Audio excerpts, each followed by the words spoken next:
ये video related है comment box में आए हुए कुछ कमेंट का रिप्लाई करते हुए। तो सबसे पहले मैं यहाँ पर आपको बता देता हूँ कि अगर आपने बिना ई साइन किए हुए ही अपने एसआई फर्स्ट डिक्लेरेशन फॉर्म भर दिया है, अगर आपने ई साइन नहीं किए हैं तो क्या वो रिजेक्ट होगा या नहीं होगा। तो इसके लिए मैं बता देता हूँ वो रिजेक्ट नहीं होगा। वो हम कैसे चेक करेंगे कि अगर हमारा फॉर्म रिजेक्ट हो गया है तो हमें कैसे पता चलेगा। तो इसके लिए एक प्रोसेस मैं आपको बता रहा हूँ, आप फॉलो कर लीजिएगा। तो सबसे पहले आप चेक कर सकते हैं हमारा SIPF का जो फर्स्ट डिक्लेरेशन फॉर्म है वो रिजेक्ट हुआ है या नहीं हुआ है। लेकिन इससे पहले मैं आपको बता देता हूँ अगर आपने बिना ई साइन किए अगर कोई फॉर्म भर दिया है तो क्या वो रिजेक्ट होगा। तो सबसे पहले यहाँ पर ई साइन से रिलेटेड ही एक इंपॉर्टेंट न्यूज़ है। आप अगर पढ़ेंगे तो यहाँ पर लिखा हुआ है स्पष्ट, यहाँ पर स्पष्ट लिखा हुआ है, ध्यान से पढ़ लीजिएगा। राज्य सरकार के निर्देशानुसार पेपरलेस आवेदन प्रक्रिया के तहत जिला कार्यालय अधीनस्थ समस्त राज्य कार्मिकों को राज्य बीमा ऋण, अगर आपको ऋण लेना है, ठीक है, या फिर GPF अस्थायी या स्थायी आहरण सेवानिवृत्ति पश्चात खोले गए खातों के विरुद्ध आहरण हेतु आवेदन ई साइन के माध्यम से ऑनलाइन सबमिट करना है। बिना ई साइन के आवेदन स्वीकार नहीं किए जाएंगे और इस संबंधी जो जानकारी है वो इस वेबसाइट पर उपलब्ध है, ठीक है। तो अगर आप कोई ऋण लेते हैं उस परिस्थिति में आपको ई साइन करना अति आवश्यक है और ई साइन करने के पश्चात उस आवेदन को आपको संबंधित PO से जमा करना है, ठीक है। बाकी आवेदनों की तरह उस आवेदन को भी संबंधित PO को जमा करना है। लेकिन अगर आपने बिना ई साइन के भी आवेदन अप्लाई कर दिया है, ठीक है, तो ये जो आवेदन है ऋण संबंधी GPF अस्थायी आहरण या स्थायी आहरण सेवानिवृत्ति पश्चात खोले गए खाते, उसमें ई साइन इंपॉर्टेंट है, ठीक है।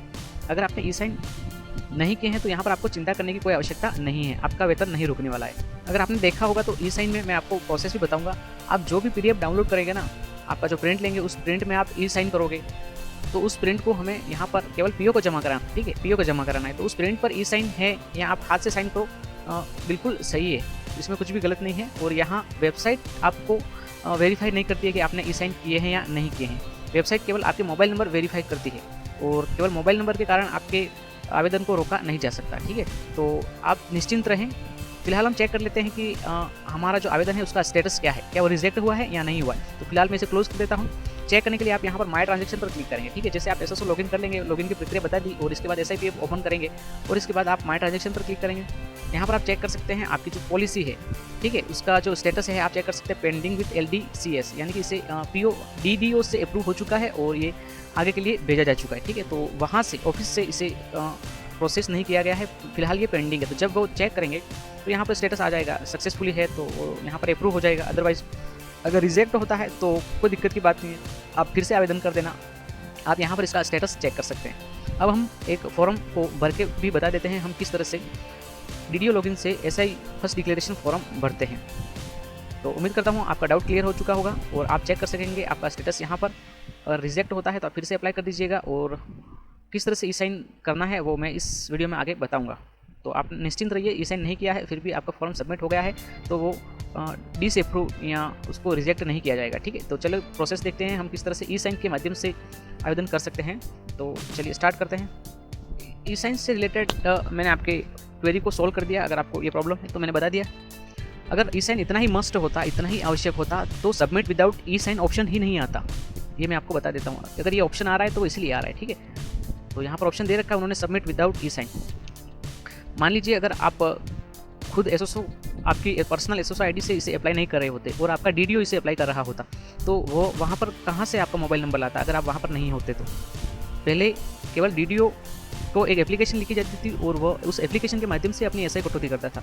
तो वहाँ पर SIPF का ये जो SSO पोर्टल पर ये सुविधा उपलब्ध नहीं थी तो वहाँ सीधा DDO को एप्लीकेशन लिख के यह प्रोसेस किया जाता था। अब यहाँ पर मोबाइल नंबर का ऑप्शन दे रखा है, लेकिन यहाँ पर जब DDO लॉगिन से हम अप्लाई करेंगे तो वहाँ पर हम कहाँ OTP लेने जाएंगे। तो आप निश्चिंत रहिए, ठीक है। तो फिलहाल आगे देखिए, अप्लाई करने के लिए हम वापस DDO लॉगिन में आ जाते हैं। DDO तो यहाँ कस्टमर की जगह मैं DDO सेलेक्ट कर लेता हूँ। अगर आप DDO लॉगिन से किसी कार्मिक का अप्लाई करना चाहते हैं तो यहाँ पर SI वाले ऑप्शन पर सेलेक्ट करेंगे और ट्रांजेक्शन में जाएंगे, रिपोर्ट में नहीं जाएंगे, ट्रांजेक्शन में जाएंगे, ठीक है। और फर्स्ट डिक्लेरेशन वाले ऑप्शन पर क्लिक करेंगे। अब यहाँ पर हमें उस एम्प्लॉय को सर्च कर लेना है। यहाँ पर एप्लीकेशन डेट आ चुकी है, ठीक है। तो मैं यहाँ पर एम्प्लॉय की जो एम्प्लॉय ID है यहाँ पर टाइप कर देता हूँ। एम्प्लॉय ID यहाँ पर मैंने टाइप कर दी है और सर्च बटन पर क्लिक कर रहा हूँ। आप चेक कर सकते हैं उस एम्प्लॉय की डिटेल यहाँ हो चुकी है, उसका नाम और एम्प्लॉय ID, ठीक है। तो मैं इसे सेलेक्ट करना चाहता हूँ तो इस पर क्लिक कर दिया।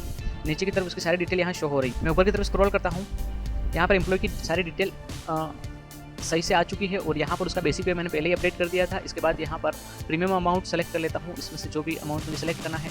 प्रीमियम अमाउंट यहाँ जितनी भी कटौती करना चाहता हूँ, तो मैं 2200 की पॉलिसी बनवाना चाहता हूँ फिलहाल के लिए, तो मैंने 2200 सेलेक्ट कर लिया, ठीक है। इसके बाद यहाँ पर समय इश्योर्ड अमाउंट और डेट ऑफ अपॉइंटमेंट शो हो रही है, उन्होंने पहले से जो भरी थी, और डेट ऑफ रिस्क यहाँ आ गई है और मैच्योरिटी की डेट भी यहाँ पर शो हो चुकी है। यहाँ पर हम चेक कर सकते हैं इसकी जो नॉमिनी डिटेल है कुछ इस तरह से आ रही है, ठीक है। तो यहाँ पर सब कुछ सही होने की स्थिति में हम क्या करेंगे, सबमिट पर क्लिक कर देंगे और ओके पर क्लिक कर देंगे। डाटा सेव सक्सेसफुली हो चुका है, ओके पर क्लिक करेंगे और सबमिट विदाउट ई साइन यहाँ ऑप्शन आ रहा है, ठीक है। यहाँ पर सबमिट विदाउट ई साइन क्यों आ रहा है, इसका कारण बताता हूँ। ये वीडियो लॉगिन से है, इसलिए हम वीडियो लॉगिन से बिना ई साइन के भी सबमिट कर सकते हैं, ठीक है। तो यहाँ पर मैंने विदाउट ई साइन सबमिट कर चुके हैं और यहाँ पर ओके कर देते हैं। तो मेरा ये फॉर्म है ना, वो बिना ई साइन के भी सबमिट हो चुका है और यहाँ पर कोई ऐसा ऑप्शन नहीं आया जिससे कि ई साइन से ही सबमिट करना है। ये वीडियो लॉगिन से है, यहाँ पर कोई भी ऐसा ऑप्शन नहीं शो हुआ जिसमें कि ई साइन से ही सबमिट करना है। सबमिट हो चुका है और इसका मैं बता देता हूँ इसका जो स्टेटस है वो अब आप चेक करेंगे। यहाँ पर पेंडिंग टास्क में क्लिक करेंगे, ठीक है।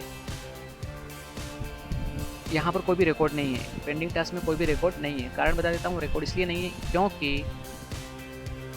ये जो फॉर्म है वो हमने वीडियो लॉगिन से फॉरवर्ड सीधा किया है, इसलिए ये पेंडिंग टास्क में नहीं आएगा, सीधा ही ऑफिस को ट्रांसफ़र हो जाएगा। तो किस तरह से हम भरते हैं विदाउट ई साइन और ई साइन से भरना आवश्यक है या नहीं है, उससे रिलेटेड आपकी जो प्रॉब्लम है वो सॉल्व हो चुकी होगी।